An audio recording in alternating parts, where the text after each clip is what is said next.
mo na nga lang ang kambing mo eh.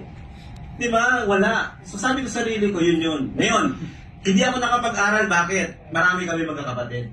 Hindi kami kaya pag-aralin ng tatay ko. Kahit walang, hindi talaga kami in-encourage. Kasi 30 kami magkakapatid. Relax, my mother is not a pig. Oo. 5 ang asawa ng tatay ko. 5 ang pamilya. Pang-5 kami. At namatay ang tatay ko, wala kaming bahay. Thank God. Thank God, namatay tatay ko, walang bahay. Kung may bahay ang tatay ko, magpakatayang kami magkakapatid. Bakit? Payag ba kami mapunta sa kanila? Payag ba sila mapunta sa amin? Ha? Kung kaya ba ng tatay ko, 30 bahay? Hindi naman siguro, I don't know. Sino may mayaman eh. Squatter nga kami lumaki. Squatter kami nakatira. So imagine mo yun ha. At the age of 15, lumayas na ako sa amin. Paglayas ko sa amin, ang unang kong trabaho, kargador sa palengke ng Pasig.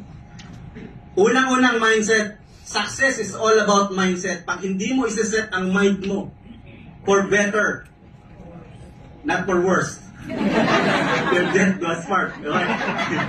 Kung hindi mo isa-set ang mind mo for the better, maniwala ka, wala kang success na aasahan. Kasi success starts when you start to set your mind in a positive manner.